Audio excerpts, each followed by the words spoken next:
Assalamualaikum warahmatullahi wabarakatuh. Perkenalkan, nama saya Mailani Hoirunisa dari Prodi Manajemen semester 3. Tugas pertama dari tugas semester ini adalah saya menerangkan apa itu sih reformasi.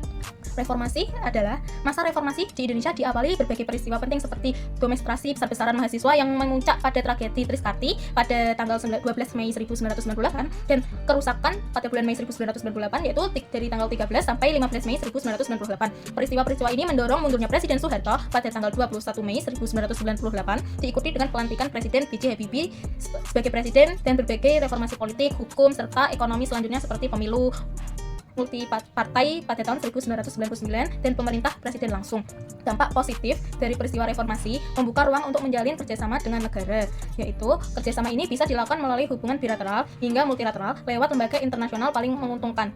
Dan siapa aja bisa menjadi presiden, setiap warga negara Indonesia berpeluang untuk menjadi presiden, yaitu pemimpin negara. Pembatasan masa jabatan presiden pada masa Orde Baru dulu belum ada aturan terkait pembatasan masa jabatan presiden. Jadi presiden bisa menjabat seumur hidup, namun pada masa reformasi ada aturan baru yang dibuat terkait pembatasan masa jabatan presiden dan mengakhiri politik dan mengakhiri praktik KKN.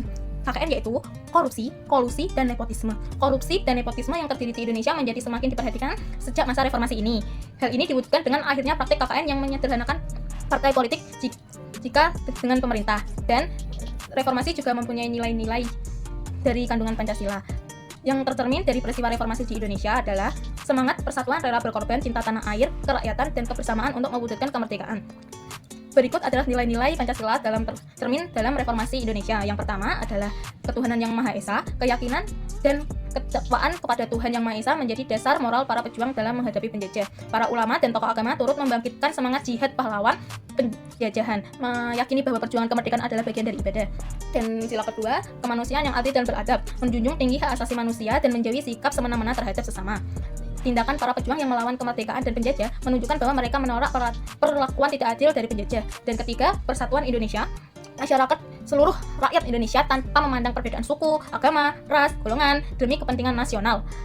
Peristiwa seperti peristiwa Rengas Dengklok, golongan muda mendesak Soekarno dan Hatta untuk segera mereklamasikan kemerdekaan menunjukkan kekuasaan dan tekad. Yang keempat, kerakyatan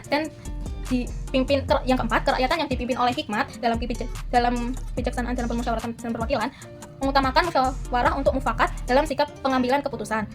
Di rakyat, peran rakyatnya berperan perjuangan kemerdekaan tidak hanya didomisi oleh tokoh-tokoh pahlawan, tapi juga melibatkan prestasi aktif di seluruh layanan masyarakat. Keadilan sosial bagi seluruh rakyat Indonesia ini menciptakan kesejahteraan bersama yang adil dan bermerta bagi seluruh masyarakat. Contohnya, perjuangan merebut kemerdekaan berjuang untuk membebaskan seluruh rakyat dari penindasan dan kemiskinan akibat penjajah. Pelajaran yang bisa kita ambil dari reformasi ini adalah semangat pejuang hak dan kebersamaan berpendapat, pentingnya toleransi, persatuan, dan perbedaan, serta perlunya pemerintahan yang bersih dan bebas dari korupsi, kolusi, dan nepotisme, yaitu KKN. Nilai-nilai ini relevan bagi generasi muda saat ini untuk membangun demokrasi yang relatif, menjaga keutuhan bangsa, dan mengawal transportasi dalam pemerintah, terutama di tengah-tengah seperti penyebaran hoaks ini. Sekian dari saya. Apabila ada kesalahan pengucapan atau kurangnya saya mencari informasi tentang reformasi, mohon dimaafkan.